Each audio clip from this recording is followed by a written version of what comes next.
A New York physician was indicted for writing a prescription for abortion pills for a patient in Louisiana. New York is now striking back with a law to shield physicians. Which state do you think will prevail?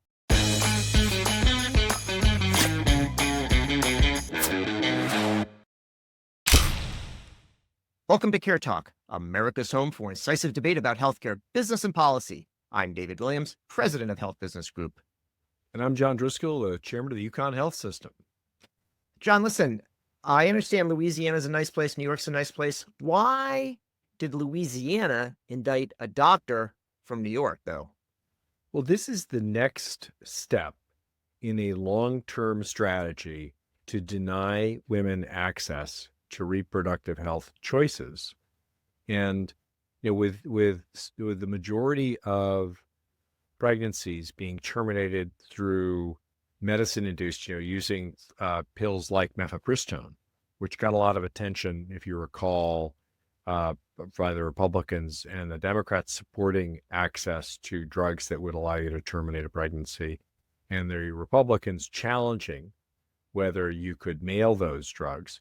This is the next stage in the post-Dobbs world, where Republicans in Republican states, in some cases for performative reasons, they want to kind of seem like that they're more pro-life, sort of for all of the rights of a child before birth and fewer afterwards, versus actually making sure the choice is available, which is the Democratic position. This is the next stage in that argument. And Louisiana is a very conservative, hotbed of evangelical Christian belief in extending these reach. But I think it profoundly misreads the Constitution and the premise of interstate commerce. So, John, I mean, you use the term strategy. I mean, does it go so far as a strategy? It's one thing if it's just some performance saying I'm going to bring somebody from New York to bear. Should we be concerned about it as an actual overall strategy? Well, I think that there are enough historic barriers to government overreach that have been knocked down by the current Supreme Court, and enough precedent, even though the conservatives, the Federalist Society, the traditional Republican philosophical position around the judicial premise of stare decisis, that once something is decided, it's settled law, which is what most of the Supreme Court justices who've unsettled law said when they were actually going through the nomination and approval process, that I don't think anything's off the table. I think that regardless of whether you and I, without our legal degrees, believe this contravenes the notion of interstate commerce, the premise that commerce is protected and states cannot regulate interstate commerce because their job is to regulate the trade within states as opposed to cross states. I think that we need to take this seriously, which is why I think the state of New York acted quickly. John, I think, thinking about the reinterpretations of the Constitution and politically, I think President Trump said, we should leave abortion to the states. And maybe that's what's meant, it's left it to Louisiana, to those certain states to be able to decide what to do. Well, the President Trump that you get on this issue is profoundly two-faced, which I guess shouldn't be much of a surprise.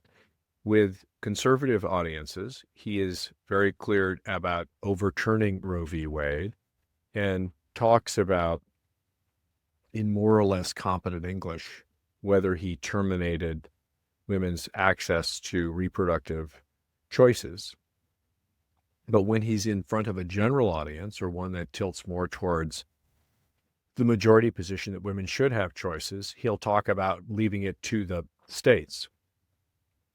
His position isn't terribly coherent, but it does represent what's the majority opinion among the interest groups that seem to be in control of the Republican agenda, even though access to reproductive freedom is something that used to be, there used to be a significant majority or a minority of the Republicans who actually believed in, access choices. I mean, there are constituencies in the Republican Party, David, who don't believe in contraception. Right. And I know that that's not a line that you're going to cross, but Yeah. but No, I think so. there are. So I think, John, do and you think they're gonna go so far as to force people to have their vasectomies reversed? I I I used to think that I could sort of intuit the line of government overreach, but not with this kind of Yeah. ideological interest group controlled policy making. The country substantially, even though people hadn't read it, disagreed with Project 2025, the radical plan that the Conservative Heritage Foundation architected about recreating and deforming and reforming and cutting the federal government. The President Trump distanced himself from that Yeah. radical, somewhat destructive agenda during the campaign and has embraced it and appointed people who want to execute on it post. So I think we're in uncharted territory. But for women who care about their reproductive freedoms, mothers, relatives of people, husbands, wives, girlfriends, anyone who is worried about this, either with their social network or their family members, should be concerned because the the the president is on record on camera saying that women should be punished for some of their reproductive choices. He walked it back and then he repeated it. So I think people should be concerned, and I think that the blue states where reproductive freedoms are still defended need to enshrine those defenses and protect particularly their clinicians. Let's talk about some of the things that those who are on the defensive are doing. It wasn't New York's idea to get involved in this, but there's a few things that they're doing. So one is not allowing the extradition. So that's one thing they should be able to do fairly successfully in terms of protecting. Extradition being the right. What the state of Louisiana wants is for a bunch of detectives to throw these doctors in leg irons and ship them to Louisiana, and that ain't happening. Exactly. So as long as they don't get enticed by a Mardi Gras advertisement or something and find themselves there or changing planes, the Armstrong Airport, they should be all right from that side. Now, there's a new law to tries to protect providers, and the law, it means that they don't have to. The individual provider doesn't have to put their name down on the script for this, and it can be the name of the practice. Now, first I was thinking, well, that doesn't make much sense. I'm thinking of a typical doctor's office where it could be one doctor, two doctors, or whatever. I think the reason that might be effective is that some of these are telehealth providers that are large and have, many providers. So they're larger corporate entities. And they're also calling for federal protections against this cross-state criminalization of medical practice, where to your point before about interstate commerce, it is settled, but maybe it could become unsettled. But what do you think about their law that they've got within New York that, tries to put some protections in place? Can that be successful? I think that some of this is performative on the Democratic side as well. And they're trying to go on record at doing whatever they can. Again, we're a little bit in uncharted territory. I think the more legal defenses you can develop and invest in, the less likely, the harder you make it for some of these red states and some of the overreach to have any consequences. So I'm in favor of it, even though, again, we, to some degree, because we don't know how the courts are going to interpret the state mandates. Yeah. But I honestly think a lot of this is performative. I don't think Louisiana ever expected to prosecute a doctor. I think it was just purely performative, although I think it'll scare doctors to some degree, because anytime you threaten anybody, some portion of those people will be afraid. But it just seemed quite implausible. But it does give you a sense. But I think, again, that I think the remarkable, surprising pliancy of the Supreme Court around not being willing to enforce, in the context of precedent and the law, any restrictions on the president, come with a warning that they may not be, or a signal that they may not be restrained by anything if it is ideologically, if they can find an ideological policy they seem to be willing to reconfigure and reprogram their legal logic to find a way to justify it. So I think it's sensible for blue states to invest in as many defenses as possible. Yeah, good. John, I was picked this topic thinking, okay, there's a lot going on. You talk about, Project 2025 and whether it be implemented, and it depends on who gets confirmed, but it hasn't really depended on who gets confirmed if the president is the king and can do anything anyway. It's being implemented now. Well, what's really painful, and I touched on it earlier, is as a country, we do a poor job in terms of maternal and child health outcomes. In the top 20 OECD countries, those are the developed economies like Japan and Europe, we're number 20 in maternal and child health outcomes.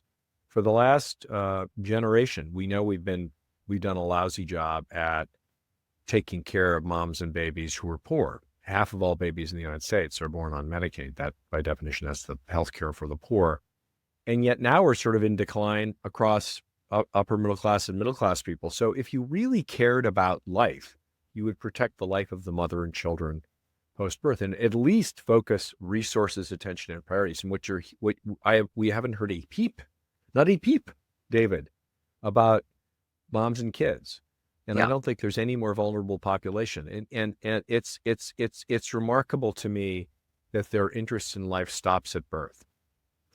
So, John, we talked about how, Louisiana can be there doing one performance. New York can be there doing another performance. Physician from New York is not likely to find themselves in a jail in Louisiana. But we're talking about prescribing of pills, and the pharmacies, especially national chains, which is most of the market, find themselves in multiple states and having to deal with this. I mean, how are the CVS's, the Walgreens dealing with a place where they basically, contradictory rules about what they can do? And of course, there's also, mail order that's not part of that. But it seems to me to be pretty hard for someone who's got a national presence to figure out what to do here. Well, what the large chains have largely done, I can't speak for all of them. I know I was up to date on that recently, up until very recently, is they said they will follow the law of the land. And the land tends to have state lines. And so what will happen is from a terrestrial standpoint, the stores that are in the state of Louisiana will follow the rules of Louisiana, and the pharmacies that are in the state of New York will follow the law of New York, even though those laws are quite different. They can staff, support, and supply by state, by location. What's interesting, and I haven't heard people really be clear about it, is all of these large chains have mail order pharmacies that are not located necessarily in the states, blue states or red states, and I haven't heard how they're going to handle that. But I think that I would expect that some of the red states will someone in a red state or a conservative state that's anti-choice and wants to restrict women's reproductive choices will at some point take action against a mail order pharmacy, but I haven't seen that yet. Yeah. Okay. Well, stay tuned, and perhaps not for too long. John, I always look for like a ray of hope in these discussions. I haven't heard one necessarily yet. Maybe we'll have to do that like episode by episode. Maybe not every individual episode has to have anything hopeful in it. We are in a dark period of public health in America. Resources are being restricted. Priorities are being changed away from the kinds of things that certainly the Biden administration and most public health folks have been focused on. The one ray of hope from a public health perspective may be the conservative Republicans' consistent interest in mental health, which initially I took to be a way to distract from the fact that they refuse to support the things that around gun violence that 70% of Americans agree with, which is background checks. And they would I thought the mental health thing was a distraction, but I do believe that on the Republican side, there's genuine interest in finding paths to deal with the mental health crisis in the United States. Whether that turns into policy that's sensible, I don't know, but that's far away from women's health and women's choices. I'm not even going to get into the RFK stuff, but Right. with the kinds of people they are appointing to public health positions who have no interest and no background in public health, other than litigating against public health leaders. I think we're in a dark moment, but maybe there's some help coming for mental health, and maybe that'll help your and my anxiety. Okay.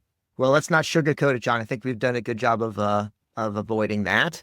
It could be construed as a wake-up call, but that opportunity for the wake-up call also came after the Dobbs decision. And I think people felt comfortable to say, well, in some cases, it said if there's a state rule, say, upholding abortion rights of one type or another, people could feel, well, I'm good. I voted for that. So now I can vote, on the Republican side of the ticket. And that may turn out to have been something that is leading to the current state.